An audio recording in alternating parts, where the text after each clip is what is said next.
आपले केस स्ट्रेटनिंग करायला सगळ्यांनाच आवडतात.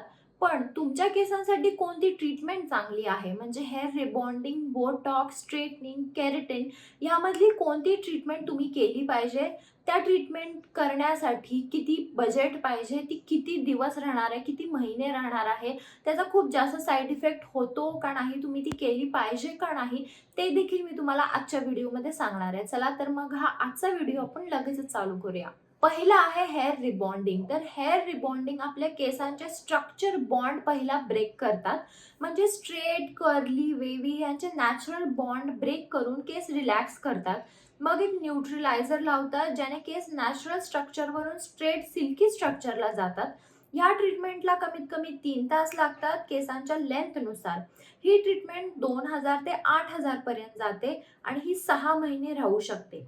जर तुमचे केस खूप जास्त पातळ असतील तर ही ट्रीटमेंट करू नका. दुसरं आहे केराटिन ट्रीटमेंट. तर केराटिनलाच ब्राझिलियन स्ट्रेटनिंग पण असं नाव आहे.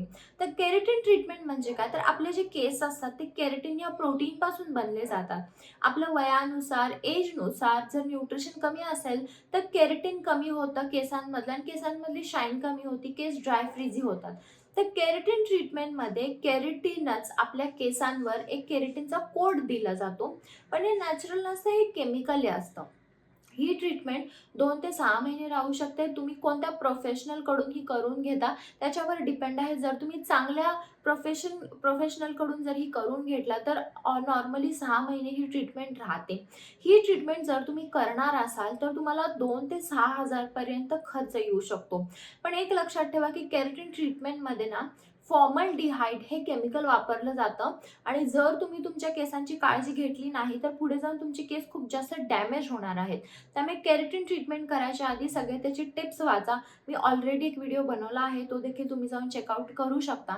पण जर फॉर्मलडिहाइड वापरणार आहे म्हणजे केराटिन जर तुम्ही करणार असाल तर नक्की केसांची काळजी घ्या आणि मगच करा. तिसरं आहे केमिकल स्ट्रेटनिंग, हेअर रिलॅक्सिंग आणि परमनंट हेअर स्ट्रेटनिंग. तर हे 3 नावं एकच आहेत. तर हे जर तुम्ही स्ट्रेटनिंग करणार असाल तर तुम्ही नेहमी प्रोफेशनलकडूनच करून घ्या. याचा खर्च कमीत कमी ही ट्रीटमेंट 7,000 पासून चालू होते आणि ही जी ट्रीटमेंट आहे जोपर्यंत तुम्ही केस कापत नाही तोपर्यंत राहते. म्हणजे बरेचदा आपण बघतो ना, बरेच लेडीजचे केस असे घोड्यासारखे वाढलेले असतात. तर हीच ती ट्रीटमेंट असते, कारण केस काही जरी केले तरी परत बॅक टू नॉर्मल येत नाहीत. त्यामुळे केसांची काळजी ज्यादा घ्यावी लागते. मी तर तुम्हाला ही ट्रीटमेंट अजिबात सजेस्ट करणार नाही, कारण ही केसांना खूप जास्त डॅमेज करते. चौथं आहे जॅपनीज हेअर स्ट्रेटनिंग और थर्मल रिकंडिशनिंग, ह्याचं नाव आहे. तर ही ट्रीटमेंट 4000 ते 8000 पर्यंत आहे. त्याच्यापेक्षा पण जास्त त्याची कॉस्ट असू शकते. तर मी तुम्हाला सांगेन की ही जर तुम्ही ट्रीटमेंट करणार असाल तर प्रोफेशनल कडून करून घ्या. कोणते प्रोडक्ट्स हे वापरतात ते चेक करा. असंही कोणत्या पार्लरमध्ये जाऊन ही ट्रीटमेंट करू नका, कारण ही ट्रीटमेंट देखील तुमच्या केसांना ज्यादा डॅमेज करू शकते जर प्रोडक्ट्स खूप साधे वापरले तर. त्यामुळे जे काही प्रोडक्ट्स वापरणार आहात ते प्रोडक्ट्स चांगले आहेत का बघा आणि मगच ट्राय करा. पाचवी आहे हेअर बोटॉक्स. तर हेअर बोटॉक्स ना टोटली सेफ ट्रीटमेंट आहे. म्हणजे ह्याच्यामध्ये collagen, vitamin E, argan oil हे असे चांगले इन्ग्रेडियंट्स वापरले असतात. ह्याच्यामध्ये हार्मफुल केमिकल्स नसतात आणि हेअर बोटॉक्सचा जो इफेक्ट आहे ते 2 ते 4 महिने आरामात तुमच्या केसांवर राहतो. त्यामुळे जर तुम्हाला सगळ्यात सेफ ट्रीटमेंट करायची असेल तर तुम्ही हेअर बोटॉक्स करू शकता.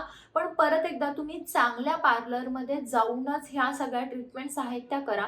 कोणत्याही अशाच पार्लरमध्ये जाऊन करू नका स्वस्त देतात म्हणून, कारण बरेचदा स्वस्तच्या नावावर ते जे प्रोडक्ट्स वापरतात ना ते प्रोडक्ट्स चांगले नसतात. त्यांचे खूप जास्त हार्मफुल इफेक्ट्स आपल्या केसांवर होऊ शकतात. आता तुम्हाला समजलं असेल की कोणती ट्रीटमेंट तुम्ही केली पाहिजे. माझ्या अकॉर्डिंग बघितलं तर हेअर बोटॉक्स सगळ्यात सेफ ट्रीटमेंट आहे, पण ती थोडीशी महाग आहे. 7,000 ते 8,000 पर्यंत हेअर बोटॉक्स जाऊ शकतो. तुम्ही कुठून करता त्याच्यावर डिपेंड आहे की हेअर बोटॉक्स किती वेळ राहणार आहे आणि त्याचा इफेक्ट काय राहणार आहे ते. त्यामुळे तुम्ही सेफली हेअर बोटॉक्स ट्राय करू शकता. जे मी तुम्हाला 2-3 करू नका असे सांगितले त्याच्यामध्ये खूप जास्त हार्मफुल केमिकल्स आहेत, तो त्याच्यापासून थोडासा अवॉइड करा. तुम्ही नॉर्मल हेअर बोटॉक्स किंवा स्ट्रेटिंग वगैरे ट्राय करू शकता. आणि जेव्हा पण तुम्ही कोणत्याही पार्लरमध्ये जाता ना तेव्हा पहिल्या सगळ्या गोष्टींचा स्टडी करा. असं नाही आहे की पार्लरवाले म्हणतात की तुमच्या केसांना केराटिन करूया किंवा रिबॉन्डिंग करूया मग ते केस चांगले होतील, असं करू नका. शेवटी त्यांचा प्रॉफिट आहे. केस आपले जाणार आहे. त्यामुळे तुम्ही डिसिजन घ्या की तुम्ही काय करणार आहे तुमच्या केसांवर. तुम्ही कोणतीही ट्रीटमेंट अशीच करू नका. पहिल्या सगळ्या प्रोडक्ट्सचा स्टडी करा की कोणते प्रोडक्ट्स ते वापरणार आहेत. त्यांना विचारा तुम्ही कोणत्या ब्रँडचे प्रोडक्ट्स वापरणार आहे. तो ब्रँड तुम्ही Googleला सर्च करा की तो चांगला आहे का नाही, त्याचे साईड इफेक्ट्स काय आहेत, किती दिवस, महिने हे राहू शकतात. हे सगळ्याचा स्टडी करून झाल्यानंतरच तुम्ही तुमच्या केसांवर कोणतीही ट्रीटमेंट करू शकता. तर हा होता आजचा माझा व्हिडिओ. जर व्हिडिओ आवडला असेल तर व्हिडिओला लाईक करा, शेअर करा आणि चॅनल सबस्क्राईब करायला विसरू नका. चला तर मग आपण लवकरच भेटूया एका नवीन व्हिडिओमध्ये. तोपर्यंत काळजी घ्या. बाय.